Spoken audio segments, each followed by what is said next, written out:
네, 안녕하세요. 이번 시간에는 피부 통합 및 상처 간호에 대해서 학습을 하도록 하겠습니다. 우리가 피부 통합이라고 하는 것은 피부가 완전한 상태를 유지하는 것, 여기서 말하는 완전한 상태를 유지한다는 것은 건강한 피부를 유지한다, 이렇게 이해하셔도 될 것 같습니다.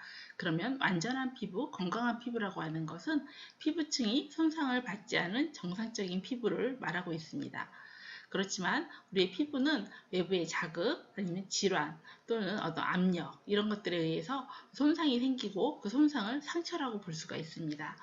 그래서 오늘의 학습 목표는 상처의 유형은 어떤 것들이 있는지 알아보고 그 상처의 한 부분인 욕창의 발생 요인들을 알고 설명하는 것들을 학습하도록 하겠습니다. 두 번째는 욕창의 단계를 알고 욕창을 비롯한 여러 가지 상처의 치유에 영향을 주는 그 요인들을 알고 상처 치유에 적절하게 활용할 수 있도록 하는 것을 학습하도록 하겠습니다. 세 번째는 상처에 따라서 적합한 상처 간호를 수행할 수 있도록 실제적인 사례들을 같이 가지고 이야기를 한번 나누도록 하겠습니다. 네 번째는 욕창의 예방 간호를 수행함으로써 피부 통합성을 유지시켜주는 그런 간호 과정들을 적용할 수 있는 방법들을 학습하도록 하겠습니다. 자, 화면을 좀 옮기고 진행하도록 하겠습니다.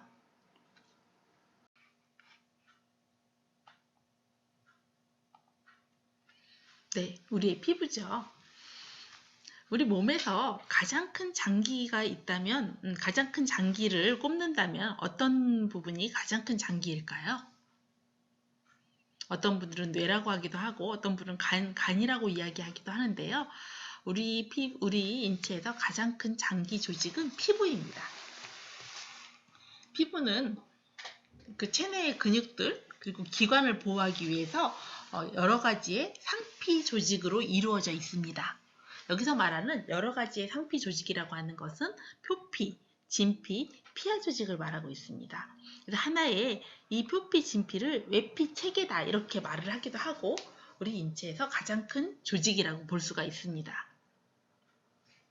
그러면 이렇게 이 표피, 진피는 그 안에 아주 여러 가지의 조직들이 같이 또 구성이 되어 있죠. 표피는 각질층, 투명층, 과립층, 유국층, 기저층이라고 하는 5개 층으로 만들어져 있고 그 다음에 진피 안에는 멜라닌 세포, 피지선, 소환선, 대안선, 땀샘 분포들이 되어 있습니다. 그리고 여러 가지의 혈관과 신경 조직들이 같이 분포가 되어 있죠. 그리고 이렇게 모낭이라고 해서 여러분들 털 많이 나와 있잖아요. 털이 있고 그 다음에 이 털을 세울 수 있는 잇모근 이런 근육들이 같이 분포가 되어 있습니다. 그리고 얘네들을 연결시켜주는 결합 조직으로 같이 구성이 되어 있어요. 당연히 이렇게 여러 가지의 다양한 조직들이 구성이 되어 있다는 것은 그만큼 하고 있는 기능들도 많다는 것들을 우리가 알 수가 있겠죠. 그러면 피부는 어떤 기능을 하고 있을까요? 피부의 주요 기능은 기본적으로 외부 환경과의 보호작용을 하고 있습니다. 그래서 우리 피부가, 우리 인체가 외부 환경하고 접할 때 피부는 외부에서 들어오는 병원균으로부터 신체를 보호하는 매우 중요한 역할을 수행을 하고 있죠. 그리고 여러분들 이렇게 요즘 날씨가 되게 많이 추웠었잖아요. 날씨가 추웠을 때 이렇게 보면 피부가 이렇게 오그라든단 말이죠. 왜 오그라들까요? 소름이 돋기도 하고요.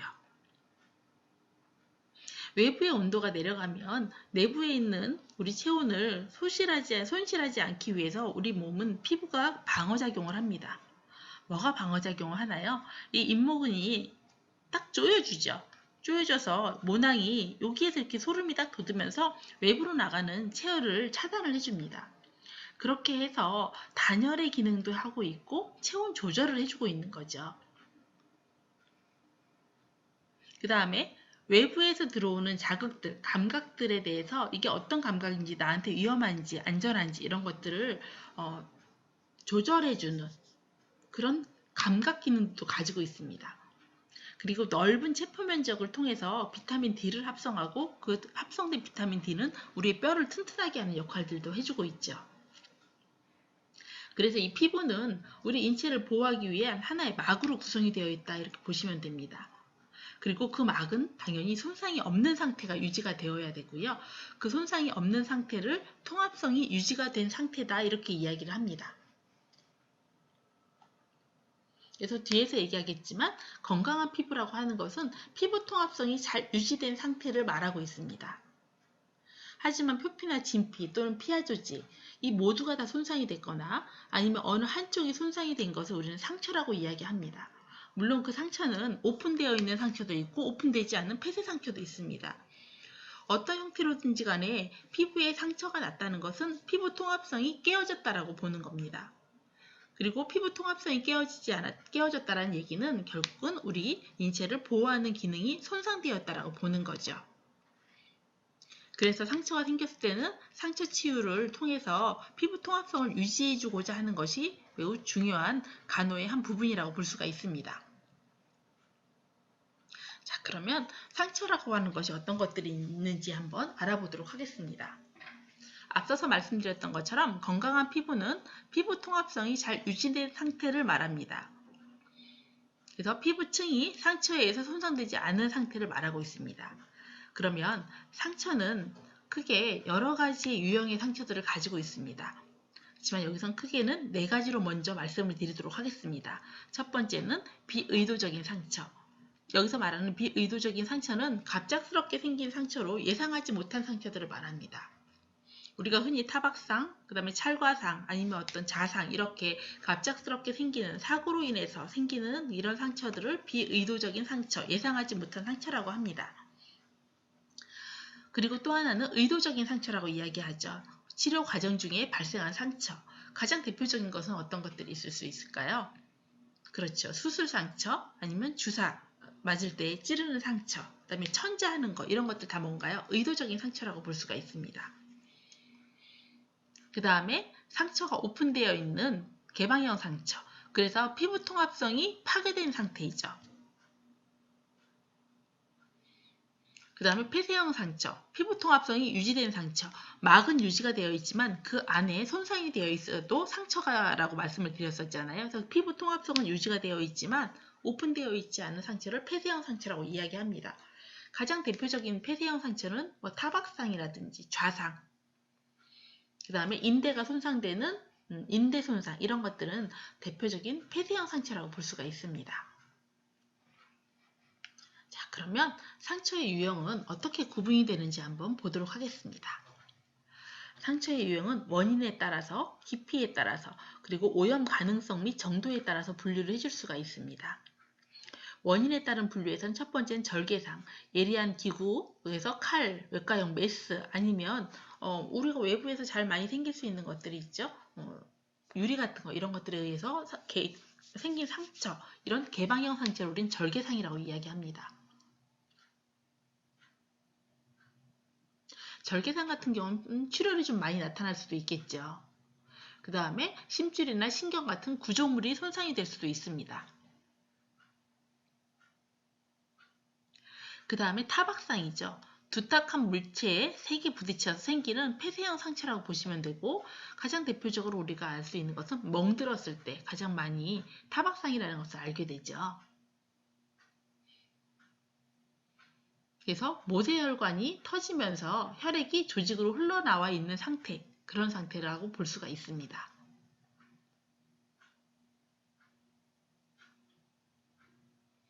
그리고 이렇게 심한 타박상 같은 경우에는 골절이라든지 내부 손상 같은 깊은 부위에 어떤 손상을 같이 의미할 수도 있습니다.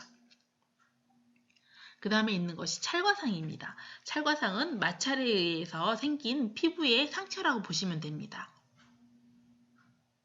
그래서 피부의 맨 위층이 벗겨져 나간 상태다 이렇게 보시면 되겠죠.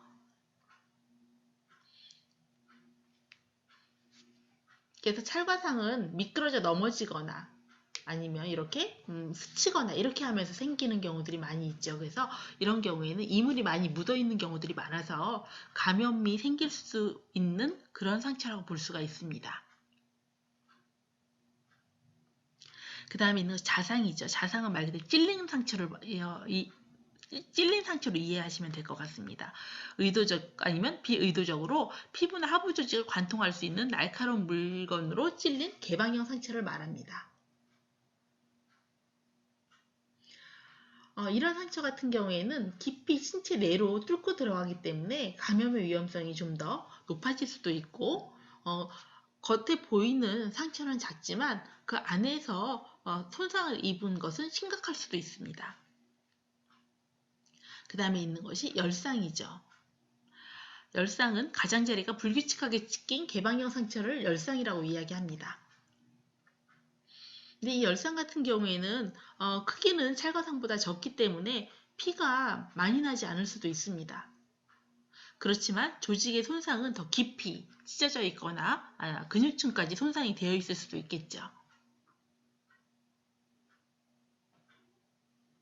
그 다음에 관통상입니다. 관통상은 피부와 하부 조직이 관통되는 개방형 상처, 사고가 나거나 이렇게 했을 때 찔린 상처를 아주 깊이 찔린 상처를 말하는 거죠. 이런 경우에는 당연히 심부 깊이 손상을 입었기 때문에 세균이나 먼지 같은 것이 신체 내로 들어갈 수가 있기 때문에 감염의 위험성이 굉장히 높은 상처를 말합니다. 그 다음에 기피에 따른 분류를 보면 표재성 또는 신부상처 이렇게 얘기할 수 있습니다. 표재성 상처라고 하는 것은 표피나 진피에 국한된 상처로 조직재생으로 치유가 될 수 있는 그런 상처를 표재성 상처라고 이야기합니다. 찰과상, 그 다음에 열상, 약한 열상 같은 경우에 표재성 상처라고 볼 수가 있겠죠. 그 다음에 신부상처라고 하는 것은 표피, 진피, 피하 조직, 심한 경우에는 근육이나 뼈까지 침투한 상처로 결합조직의 내부의 결합조직의 복구가 필요한 상처를 신부상처라고 이야기합니다. 대표적으로 관통상 같은 경우에는 신부상처라고 볼 수가 있겠죠.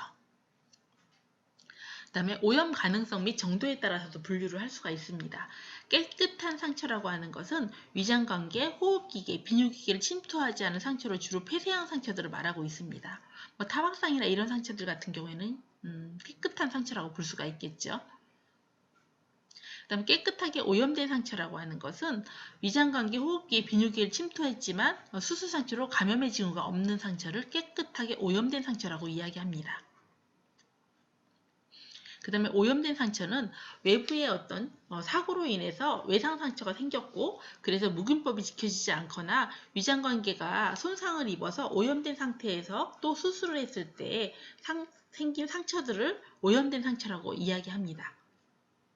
그 다음에 감염된 상처는 당연히 외부의 어떤 자극에 의해서 상처가 노출되어 있고 그 다음에 그 상처에 괴사 조직이 있는 오래된 상처 아니면 감염의 징후가 나타나는 그 화농성 배액이 나타나는 그런 징후가 있는 상처들은 감염된 상처라고 이야기를 합니다. 당연히 오염되거나 감염된 상처가 치유하는 데는 더 오래 걸리고 그 다음에 신중한 치료적 개입이 필요할 수가 있겠죠. 자, 그러면 뒤에는 슬라이드는 앞에서 말씀드렸었던 상처들의 유형을 그림으로 보여드리는 것입니다. 자, 그러면 우리는 여기에서 상처에서 각각의 아주 다양한 상처를 다룰 수는 없습니다. 그래서 기본적으로 상처의 대표적인 관리에 들어가야 되는 부분 중에 하나가 욕창입니다. 그래서 욕창과 상처 관리를 같이 그 내용을 학습을 하면서 한번 알아보도록 하겠습니다. 욕창은 선생님들이 굉장히 많이 들어보셨을 거고 그리고 또 이미 욕창을 많이 경험하신 선생님들도 많으실 거라고 생각을 합니다. 욕창하면 대부분은 굉장히 복잡하고 그 다음에 상처가 잘 낫지 않고 특히나 노인과 관련해서는 굉장히 밀접한 상처라고 보실 수가 있습니다. 욕창이라고 하는 거에 대한 개념들은 아마 선생님들이 대부분 알고 계실 거라고 생각이 들어요. 욕창이라고 하는 것은 그 피부 표면에서 심부층으로 조직이 손상되는 상태를 욕창이라고 이야기를 하죠. 그래서 욕창은 플래셔 얼서라고 이야기하기도 합니다. 압력에 의해서 생긴 궤양이다. 그 다음에 배드소어라는 얘기 많이 들어보셨을 거고요. 그 다음에 디큐바이투스 얼서 이렇게 궤양, 말 그대로 패인 상태를 말하고 있습니다. 그러면 이 욕창이라고 하는 것은 왜 생기느냐? 너무나 잘 아시는 것처럼 높은 압력에 의해서 장기간 그 신체 부위가 눌렸을 경우에 발생하는 기저조직의 손상이라고 보시면 됩니다. 그래서 정상 혈액순환보다 높은 압력, 여기서 말하는 높은 압력이라고 하는 것은 뒤에서도 한번 말씀드리겠지만 32mmHg 이상을 말합니다. 그래서 정상 혈액순환보다 높은 압력이 장기간 지속적으로 가해져서 발생한 기저조직의 손상이다. 이렇게 보시면 돼요. 쉽게 말하면 일정한 크기의 압력이 한두 시간 이상 지속되면 그 해당 부위의 모세혈관이 어떻게 돼요? 눌리겠죠. 눌리게 되고 그러면 그 모세혈관들은 작은 혈관이 혈전으로 막히게 됩니다. 그러면서 그 조직이 국소조직, 그 눌린 그 조직에 산소가 공급이 되지 않아요. 그러면서 비가역적인 손상이 발생이 됩니다. 여기서 말하는 비가역적인 손상이라는 것은 다시 되돌아오기 어려운 상태를 말하고 있는 거죠. 그래서 그걸 뭐라고 이야기하냐면 국소적인 허혈이다 이렇게 이야기를 하고 있습니다. 국소적인 허혈이지만 오픈되지 않은 심부 조직의 손상이 일어나는 거죠. 그리고 이 상태가 지속이 되면 피부는 어떻게 됩니까? 빨갛게 부어오르고 이 부어오른 상태를 지나서 수포가 생기게 되고 그 다음에 벗겨지면서 거기에 또 가피가 앉게 됩니다. 그렇게 조직이 손상되는 상태를 우리는 욕창이다 이렇게 말을 합니다. 그러면 욕창의 초기 사인은 어떻게 나타날까요? 욕창의 초기 사인은 반동형 충혈, 그 다음에 창백성 충혈, 그리고 비창백성 충혈로 변화되어 갑니다. 그래서 반동성 충혈이라고 하는 것은 그럼 뭘 말하느냐? 욕창 예방을 위한 어떤 신체 방어 기전이라고 보시면 됩니다. 그래서 붉게 충혈되어 있는 상태를 반동성 충혈이라고 하는 거죠. 눌렸어요. 아까 눌려서 모세혈관이 눌려서 그곳으로는 혈액이 공급이 되지 않았어요. 근데 신체를 이렇게 움직이고 나면 그 압력으로 인해서 감소된 혈액을 보상하기 위해서 굉장히 더 많은 혈액들이 이동을 하게 됩니다. 그리고 이동을 하면서 어떻게 돼요? 그 조직이 발적이 되겠죠. 붉게 발적이 된 그 상태를 손가락으로 이렇게 눌러주는 거예요. 손가락을 눌러서 압력을 가했을 때 이렇게 하얗게 변하는 거죠. 충혈이 소실이 되면서 창백성 충혈이 나타납니다. 그래서 이렇게 창백성 충혈이 나타나게 되면 다시 혈액순환이 되면서 압력이 제거가 되면 충혈이 사라지면서 다시 원상태로 회복이 됩니다. 그런데 압력을 가해줬는데도 창백해지지 않고 그대로 충혈이 되어 있는 상태라고 한다면 그거는 비창백 충혈이라고 해서 이미 발적이 사라지지 않으면서 피부 손상이 이미 시작됐다는 것들을 의미합니다. 그러면 우리는 어떻게 해야 되나요? 반동형 충혈, 창백성 충혈이 나타났을 때 빨리 압력을 제거해주고 그 다음에 피부가 제대로 원래의 조직으로 돌아올 수 있도록 보호해주는 것이 필요하겠죠. 그래서 초기에 압력이 제거가 되고 조직이 보호가 되면 우리의 피부는 원상태로 회복이 될 수가 있습니다. 그래서 보통은 압력이 제거가 되고 충혈이 사라지는 데는 혈액 공급이 차단된 시간에 2분의 1 또는 3분의 2 정도의 시간이 소요가 됩니다. 만약에 1시간 정도 이렇게 눌려 있었다. 체위 변경을 해가지고 그러면 어느 정도 시간이 지나야 된다는 거예요. 30분 또는 한 40분 정도가 지나면 이 반동형 충혈이 사라져야 된다는 거죠. 근데 그 시간이 지났는데도 사라지지 않고 압력을 줬는데도 사라지지 않으면 이미 피부 조직은 손상이 됐다 이렇게 이제 이해를 해야 되는 거죠. 자, 그러면 욕창의 발생 요인을 한번 보도록 하겠습니다. 욕창의 발생 요인은 가장 대표적인 것이 압력이에요. 그럼 우리가 생각해보면 우리는 가만히 이렇게 그 대상자가 누워만 있잖아요. 누워만 있는데 그러면 어떤 압력을 말하는 걸까요? 내 몸이 나를 눌러주고 있는 거죠. 그래서 내 몸의 위의 상부가 하부를 눌러주는 거예요. 만약에 그 슈파인 포지션으로 반듯하게 앙화위로 누워있다면. 그렇게 함으로써 모세혈관에 가해진 압력이 32mmHg 이상이 됐다. 그러면 높은 압력이라고 보는 거예요. 그러면 일반적인 정상 모세혈관압은 보통은 12에서 32mmHg 이하입니다. 그래서 그 압력보다 높은 압력이 가해지면 혈액순환이 원활하게 일어나지 않는 거죠. 자, 그러면 이렇게도 생각해 볼 수가 있겠죠. 단기간 높은 압력, 그 다음에 장기간 낮은 압력. 어떤 것이 더 위험할까요? 두 가지가 모두 다 위험합니다. 짧은 시간을 높게 압력이 유지가 되거나 아니면 장기간 낮은 압력 모두 좋지 않다는 거죠. 그러면 단기간 높은 압력이라는 것은 어떤 것들을 예를 들면 좀 이해하기가 쉬우냐면 앉아있을 때 엉덩이 같은 경우에는 단기간 높은 압력이 유지가 되죠. 그렇지만 누워있게 되면 전체적으로 압력이 분산이 되기 때문에 낮은 압력이라고 볼 수 있습니다. 그래서 체위 변경하실 때 앉아있을 때는 보통 앉아서 자기가 몸을 움직일 수 있으면 몇 분에 한 번씩, 15분에 한 번씩 엉덩이를 움직여주는 거죠.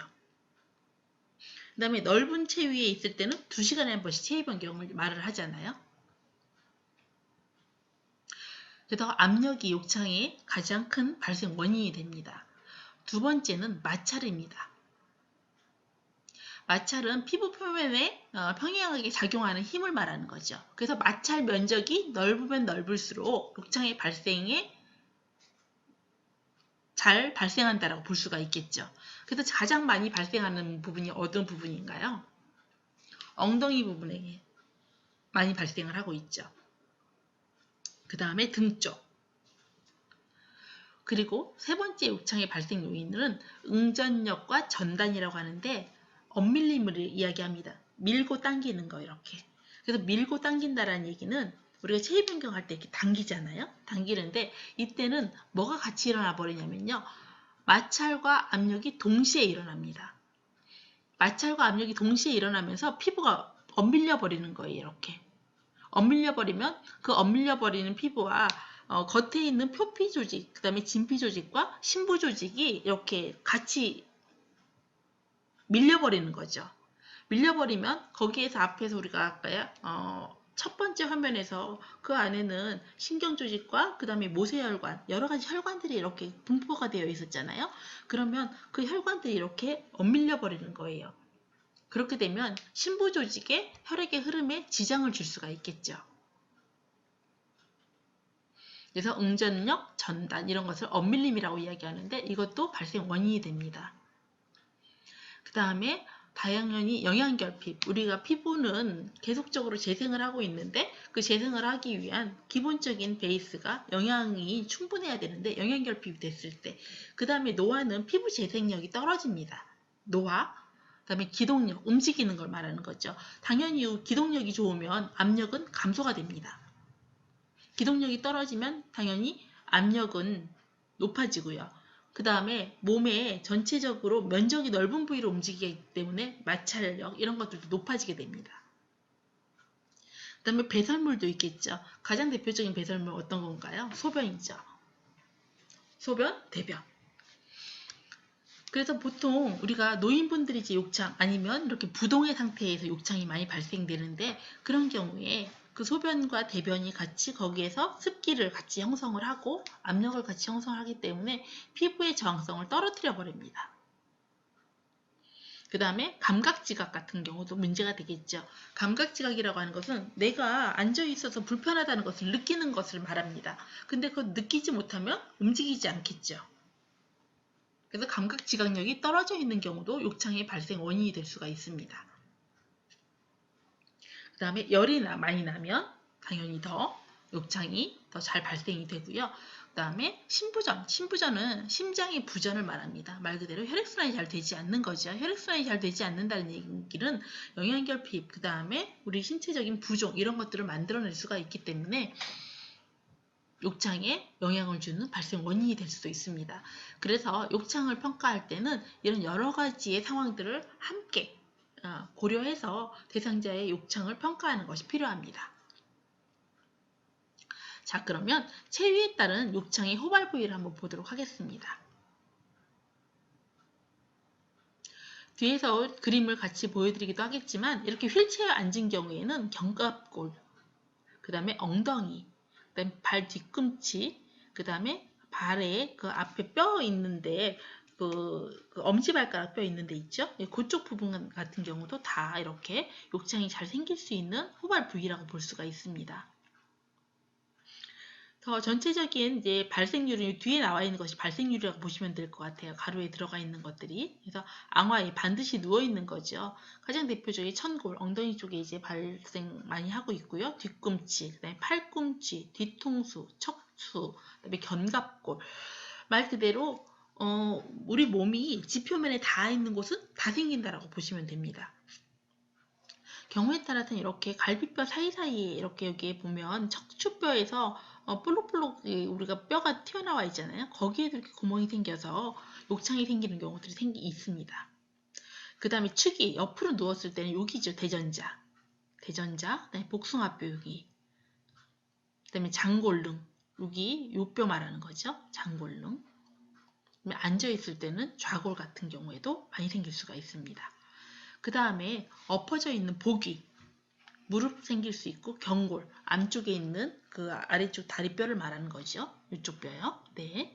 경골, 그 다음에 턱, 그 다음에 65%는 엉덩이 주변에 대부분 다 생긴다라고 볼 수가 있습니다.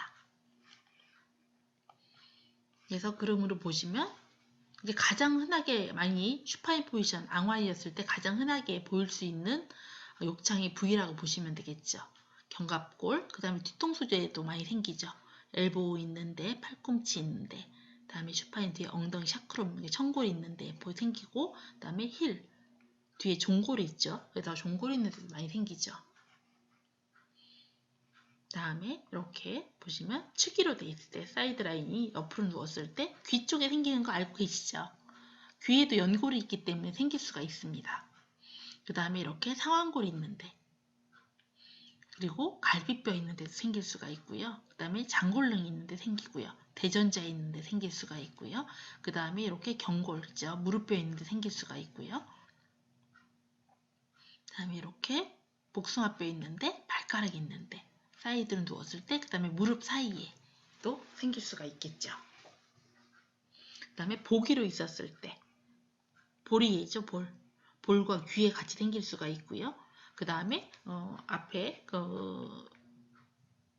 상완골이 있는데, 그러니까 어깨 회전 돌림 그 뼈 있는데 여기에도 생길 수가 있고요.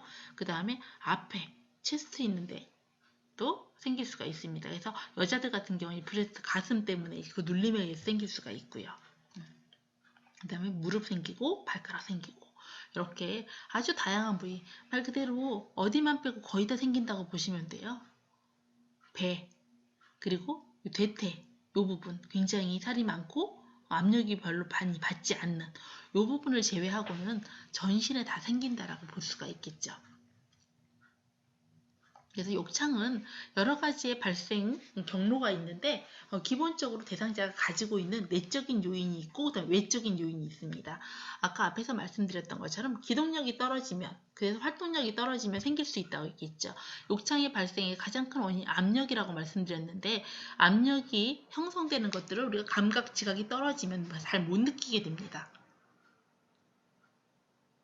그래서 이걸 잘 못 느끼게 됐을 때 기동력이 떨어지고 활동력이 떨어지고 감각 인지력이 떨어지면 압력은 높아지게 됩니다. 그러면 욕창 발생 요인이 될 수가 있겠죠. 그 다음에 두 번째 요인은 외적 요인이에요. 외적 요인 같은 경우에는 아까 앞에서 원인들 나왔을 때 습기가 높았을 때, 그 다음에